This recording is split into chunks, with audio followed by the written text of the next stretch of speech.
Good morning and welcome to the Rehab Experience. I'm Dr. Zeb. It's so good to be here with you and so grateful to have your presence on this awesome Sunday morning. It's raining and but really grateful to be here with you and to be sharing with you. I'll be sharing with my father on this morning in a couple of hours. And so I did not want this week to go by without being able to share with you. I was not present. I think it was last week or the week before last, as we were on family vacation.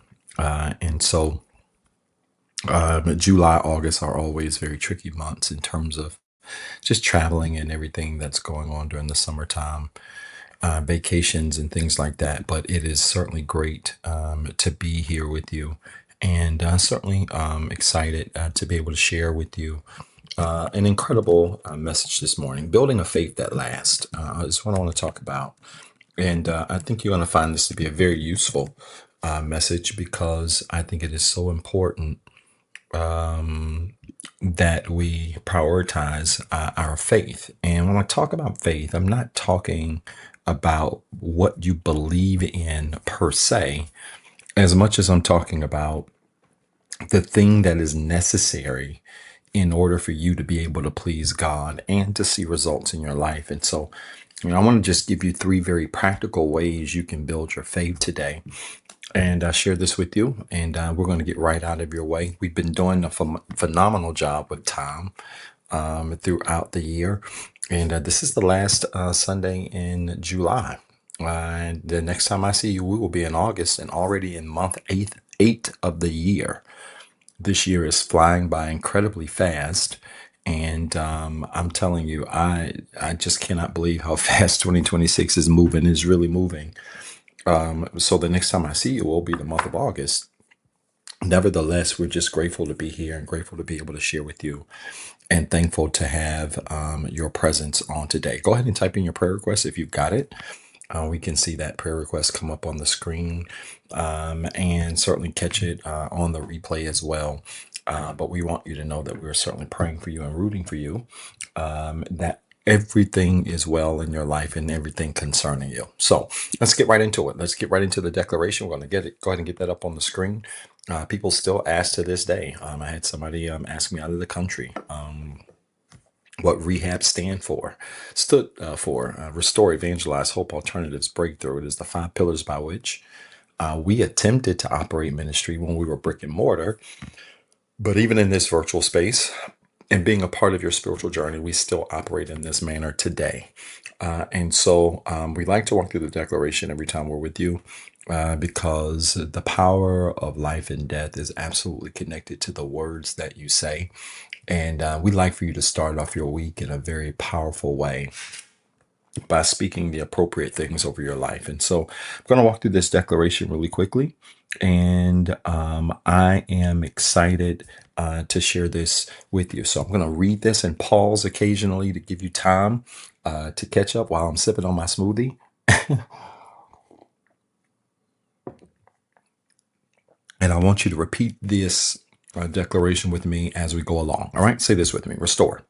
We declare that everything that is broken, lost, hurt, or destroyed that belongs to us and has been designed by God is restored.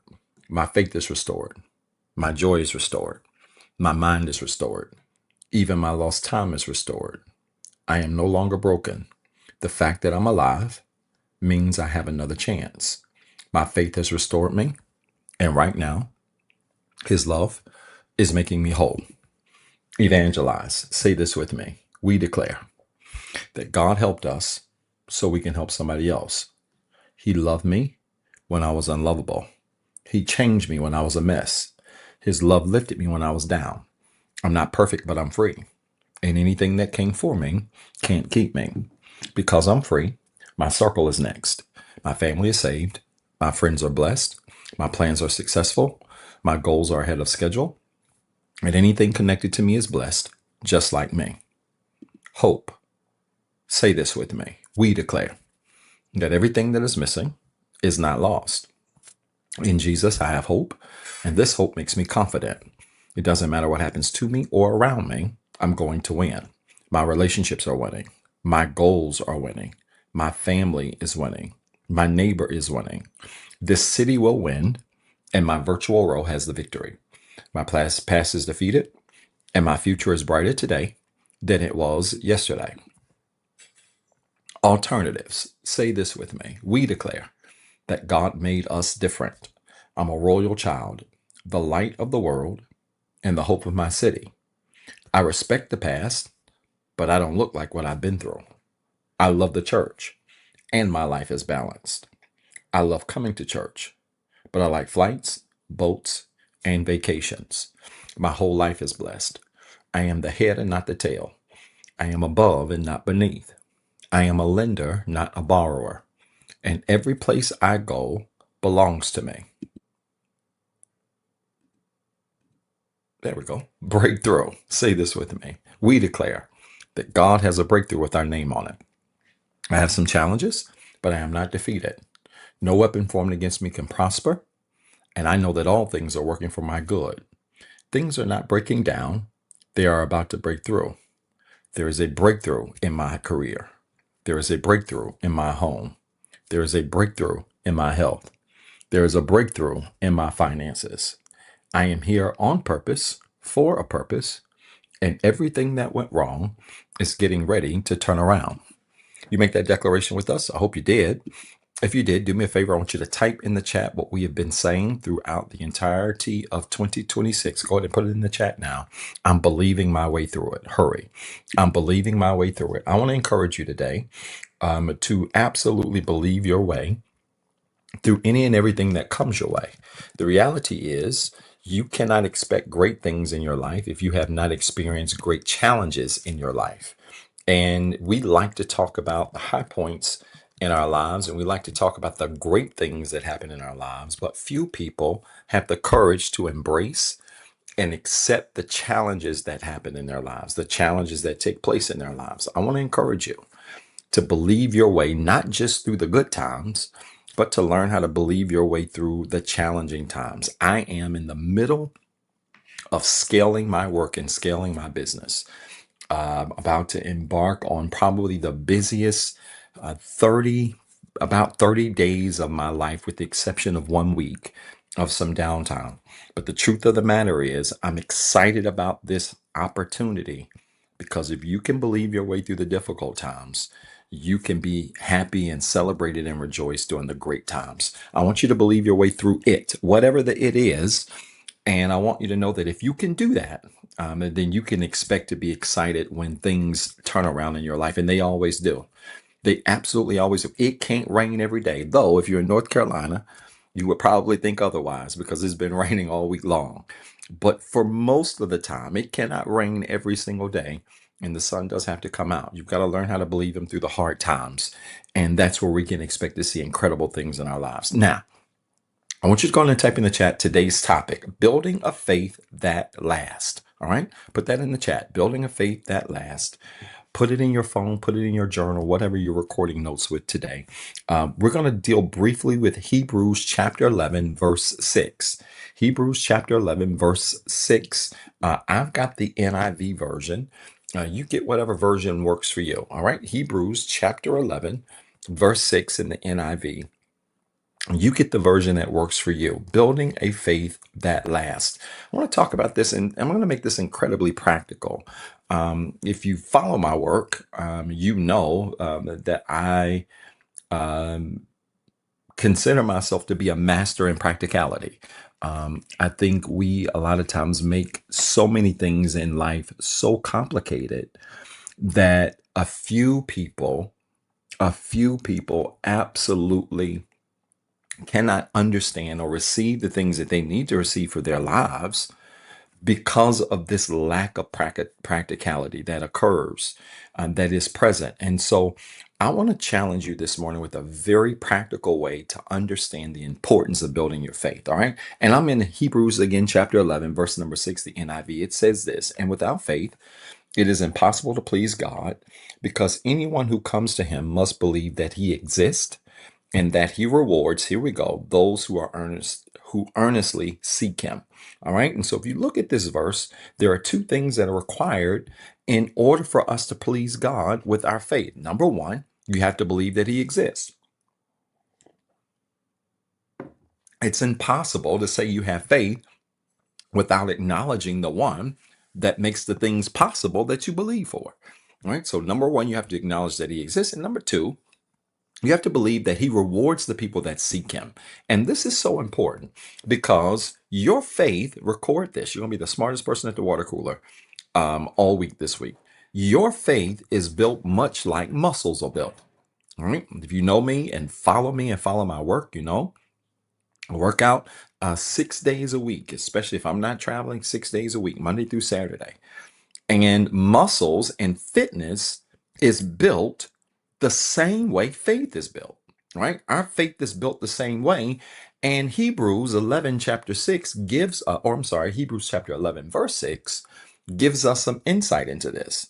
That a faith that is going to last has to be grounded, number one, in believing that God exists, but then two, by being rewarded for seeking him. Seeking him is how we build our faith. We build our faith the same way we build our muscles. It is going to require effort and action. Now, understand this. Faith is great, but faith without works is dead. It's important to understand this, that you can build faith, but be lazy. And if you're lazy and building faith, they then become counterintuitive or counterproductive, rather, to one another. You cannot believe for something, but then don't put in the work for the thing that you're believing in. You can't believe you're going to be an excellent business owner and multimillionaire business owner, but you're not putting in the work to become that owner. You can't believe if you're a young person, you're going to go to school on a scholarship for academics, athletics, whatever, but then not put in the work to match that which you believe for. Right. And so our faith is built the same way our muscles are built, and we build them three ways. Number one, record this. We build our faith, number one, through intentionality. We build our faith through intentionality. In other words, you build your faith with a purpose in mind. When you are building your faith, it is so important to keep in mind the purpose or the reason, or when you are trying to grow your faith, it is so important. It is so important to keep in mind the importance of the purpose that you have for your life, that God has planned for your life.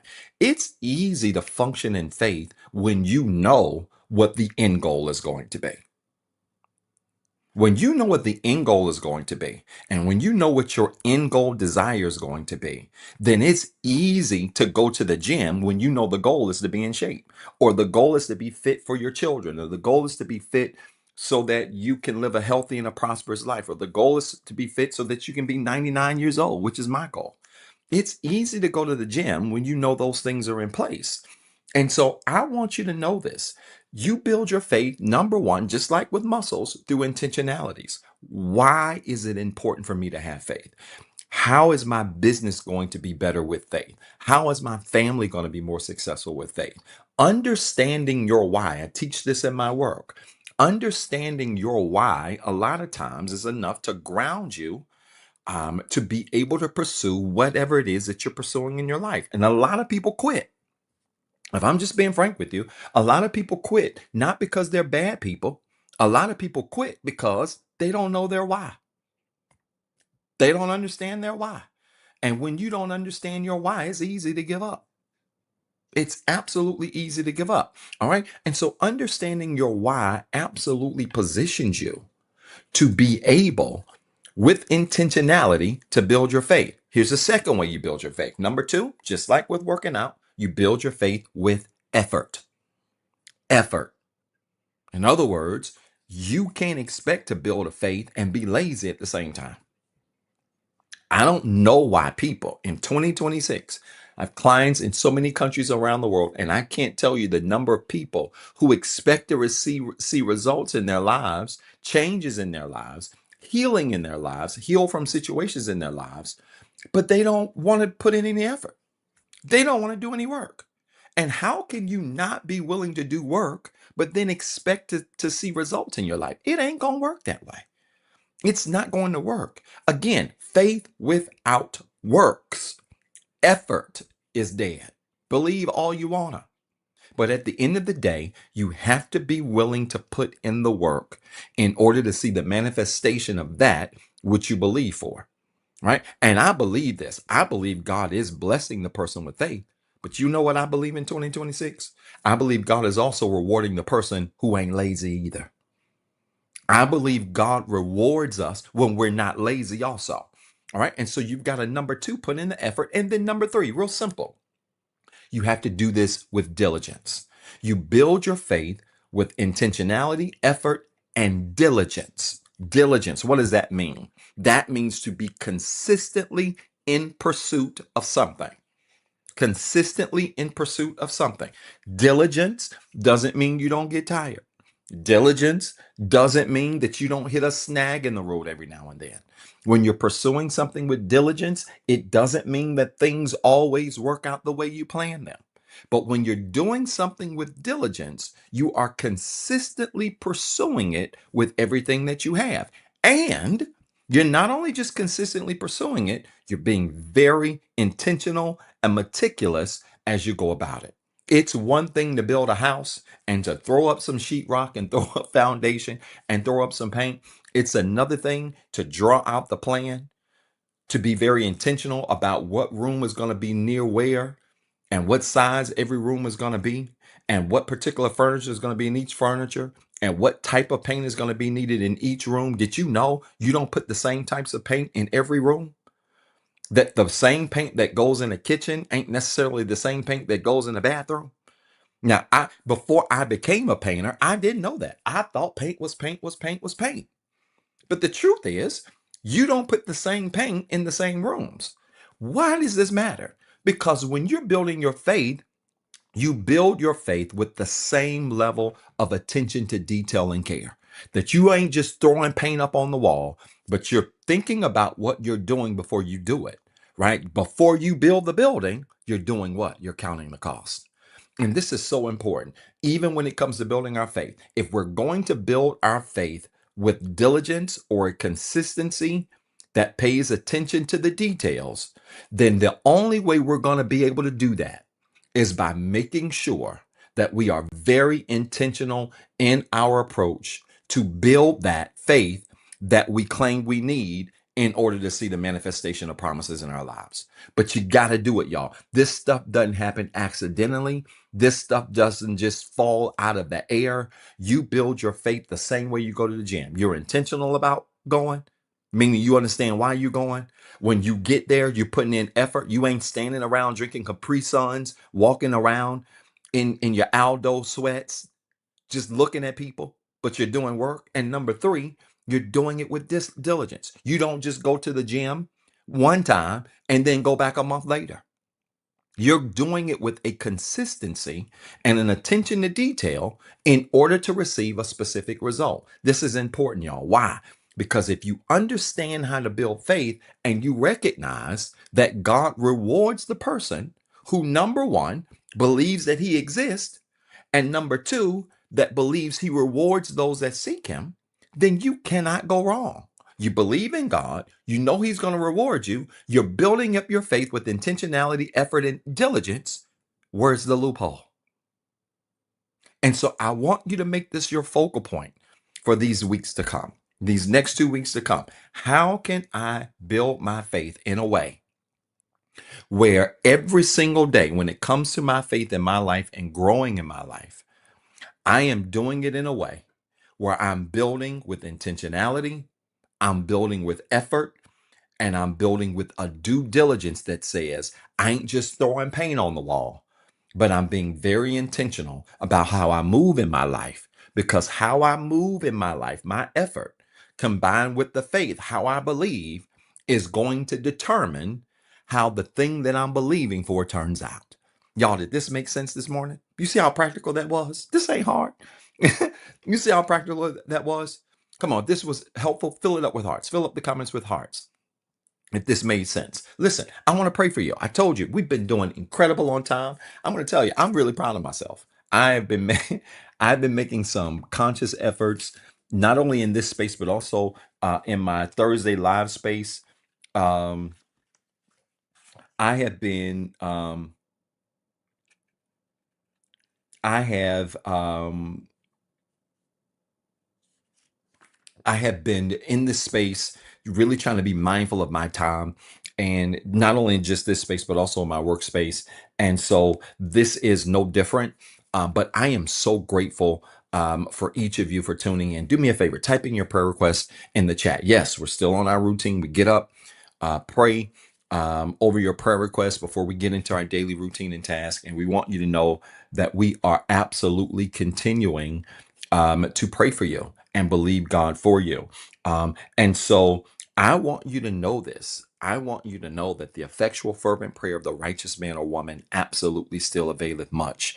And God is still in the prayer answering business. He absolutely is. All right. So if you've got a prayer request, go ahead and type it in the chat area. I want you to know that I'm praying for you, I'm rooting for you, and I'm absolutely believing God for you that He's going to answer your prayers as only He can. Listen, you've typed in your prayer request. I want you to connect your hands like this as a silent symbol of faith. Let's touch and agree and pray together. Let's do it. Father, in Jesus' name, thank you today for this word. Thank you for this challenging way to help us understand how to build our faith. God, it's our prayer that something was said, something was explained that has empowered your people to understand the importance of intentionality, the importance of effort, and the importance of diligence.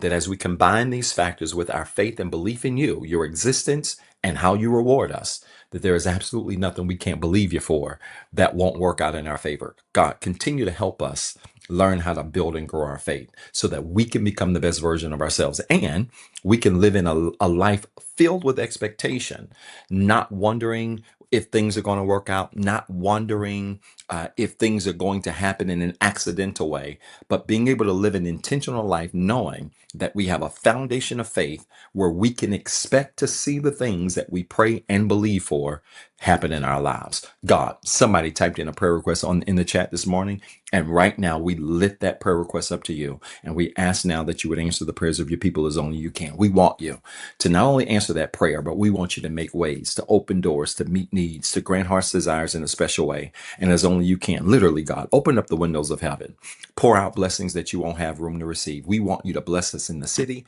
bless us in the field, bless us good measure, pressed down, shaking together, running over. Send men and women into our lives to be a blessing to us because of how much we trust and believe in you. And we promise you, God, that as you bless us, as you answer our prayers, as you make ways, as you open doors for us, we will not take the credit, but we'll give your name all of the glory, the honor, and the praise that is due to you. God, we count these things done. And we believe you for them. In Jesus' name, amen. Listen, you prayed that prayer of faith. I want you to type in the chat quickly. It is so. Hurry. It is so. It is so. God is answering prayers. God is making ways, opening doors, meeting needs. He's granting heart's desires in a special way. Come on. It is so. It is so. It is so. Come on. It is so. It is so. God's answering prayers. He's making ways. He's opening doors. He's meeting needs. He's granting the heart's desires of his people. And I am so very excited. Very, very, very, very, very excited about what God is doing in your life. Listen, if you want to be saved today, maybe you tuned in and you've heard this message and you want to dedicate your life to Christ, I've got some great news for you. The good news is you don't have to be perfect to be saved. You don't have to be perfect to dedicate your life to Christ. What you need to do is remember what Romans 10 and 9 tells us in our paraphrase, that if we confess with our mouths and believe with our hearts that Jesus Christ is who he is and did what he did for us, we are saved. Salvation, my friends, is a matter of confession of your faith. And so if you want to be saved, I want you to stop what you're doing. If you're driving, I want you to pull over. If you're in the shower, I want you to cut the shower off so you can hear me. If you're blasting music while you're listening to me, cut the music down. If you're eating bacon, put it down. I want you to listen to me because I want you to repeat this prayer of faith with me, and God's going to answer your prayer and he's going to save you. Say this with me. I'm a sinner. I'm not perfect. I've made some mistakes. I have some flaws, and I even have some failures. But right now, I do believe that Jesus Christ was born of a virgin. He lived on this earth just like I'm living. He suffered, bled, and died on the cross. And yet 3 days later, rose again for my sins. Because he lives, I can live, and I am saved. My good friends, if you prayed that prayer of faith, I want to welcome you to the royal family of Jesus Christ. You've made an incredible decision to give your life back to Christ, and God's going to reward you for it. Now, this is what I need you to do. Go find you a church home somewhere. Go find you some other believers that you can surround yourself with and continue to grow in your faith. God not only wants to save you, but he wants to fill you with the gift of the Holy Ghost. And so he wants to surround you with other believers so that you can continue to be surrounded by people and gain more power as you continue to grow, develop in your faith. Maybe you're tuned in and you're like, Doc, I'm not at that place yet. I don't have a ministry where I want to join. I want to continue to just tune in here every 2 weeks when you go live and be a part of my spiritual journey, be a part of what you're doing. I'm honored to have you here. I'm honored to have you here until God places you in a place where you can continue to grab your pastor, find your pastor, and grow on in your faith. But I want you to know I'm excited for the decision that you made today and how you've given your life over to Christ. Now build your faith. I want you to build your faith with intentionality. I want you to build your faith with effort. I want you to build your faith with diligence and consistency. And I promise you, you're going to see some exceptional things happen in your life. Listen, y'all, I love y'all. I'm praying for y'all. I'm rooting for y'all. I got to get ready to head to my father's church on this morning to share with them. I was invited to come and share with them. And I'm looking forward to doing that, and certainly hopeful and prayerful that all of you have a fantastic 2 weeks until we see each other 2 weeks from today. All right. I love you. I'm praying for you, rooting for you. Peace and blessings. Have a tremendous week. I'll talk to you soon. Take care.